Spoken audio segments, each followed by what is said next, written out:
Police को कार्रवाई करनी पड़ी।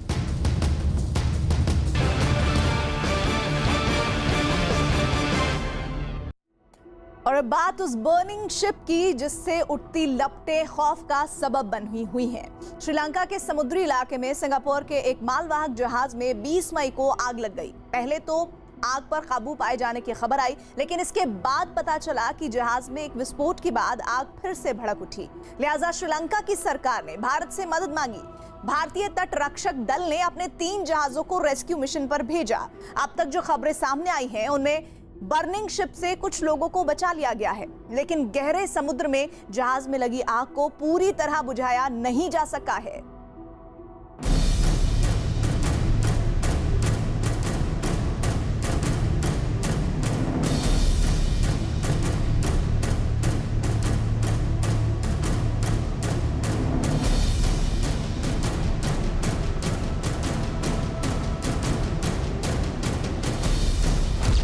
समंदर में जलता जहाज,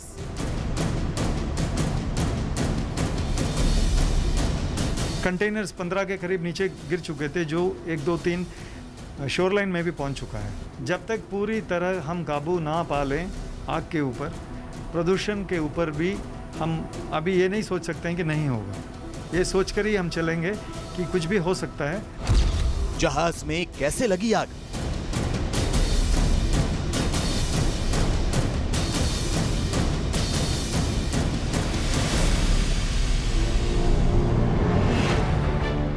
कोलंबो के पास गहरे समंदर में तैरता एक जहाज अचानक आग के गोले में तब्दील हो गया। जहाज से आग की लपटें उठने लगी। आसमान की ओर काले धुएं का गुबार उठने लगा। जहाज पर रखा सामान जलकर खाक होने लगा। नीले पानी में खौफ पसर गया। डर था कि जहाज में फंसे लोगों की जान पर न बनाए। डर था कि जहाज पर रखे सामान से पर्यावरण को बहुत ज्यादा नुकसान ना पहुंचे। लिहाजा बचाव दल को फौरन रवाना कर दिया गया। आसमान में हेलीकॉप्टर उड़ान भरने लगे। कई जहाज आग बुझाने के मिशन में जुट गए।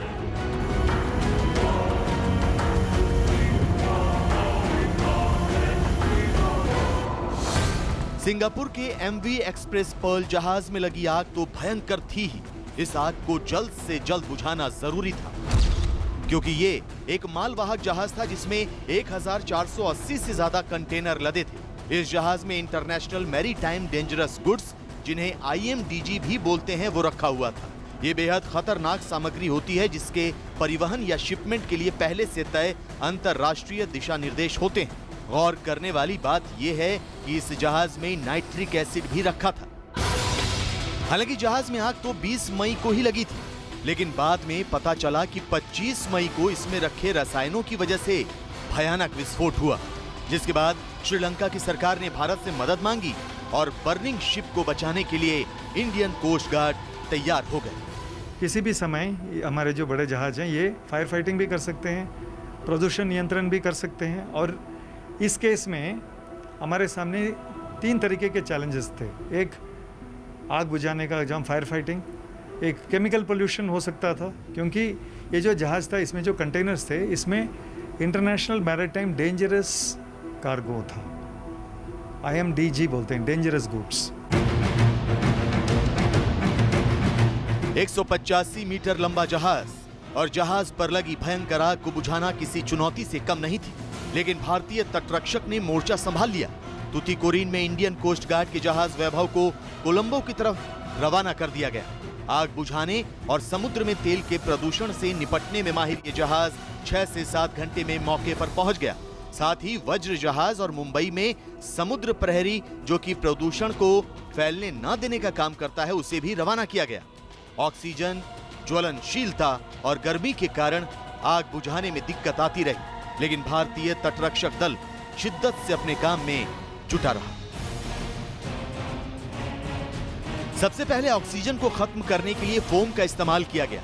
बाउंड्री कूलिंग का काम शुरू हुआ, जबकि श्रीलंका के हेलीकॉप्टर रासायनिक पाउडर डालकर आग को बुझाने की कोशिश करते रहे।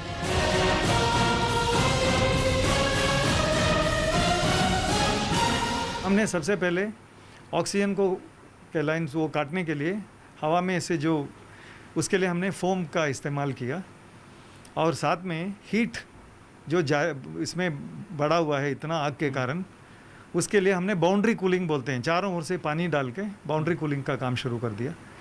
और श्रीलंका एयरफोर्स के जो हेलीकॉप्टर्स थे उन्होंने ड्राई केमिकल पाउडर ऊपर से डालना शुरू कर दिया।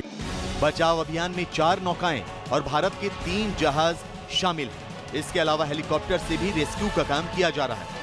अब तक मिली जानकारी के मुताबिक इस मालवाहक जहाज में से चालक दल के 25 लोगों को बचाया जा चुका है। 2 लोगों को पैर में चोट लगी है और वो अस्पताल में भर्ती हैं। बाकी लोगों को कोलंबो स्थित एक क्वारंटीन सेंटर में ठहराया गया है।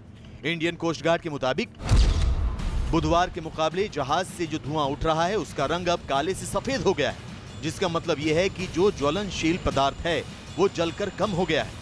आग बुझने के बाद ही बताया जा सकता है कि समुद्र में कितना प्रदूषण फैला है। हालांकि कई कंटेनर भी समुद्र में गिर चुके हैं। कंटेनर्स 15 के करीब नीचे गिर चुके थे, जो 1, 2, 3 शोरलाइन में भी पहुंच चुका है।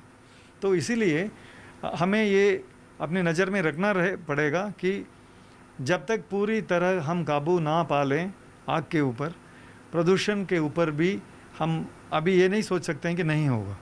ये सोचकर ही हम चलेंगे कि कुछ भी हो सकता है। कोलंबो से करीब 18 किलोमीटर दूर उत्तर पश्चिम में सिंगापुर का मालवाहक जहाज जिस तरह हादसे का शिकार हुआ वो कई सवाल खड़े करता है। सवाल ये कि ऐसे ज्वलनशील पदार्थों को ले जा रहे जहाज में आग लगने की घटनाओं को काबू करने के लिए पर्याप्त व्यवस्था होती भी है या नहीं। अगर कोई बड़ा हादसा हो जाता है तो जिम्मेदारी किसकी होगी और समुद्र में फैले प्रदूषण पर जवाब कौन देगा। फिलहाल जहाज में लगी आग पूरी तरह शांत नहीं हुई। जहाज का ज्यादातर हिस्सा तो खाक हो चुका है, लेकिन आग की लपटें अब भी उठ रही हैं, जिन्हें ठंडा करने की कोशिशें जारी हैं।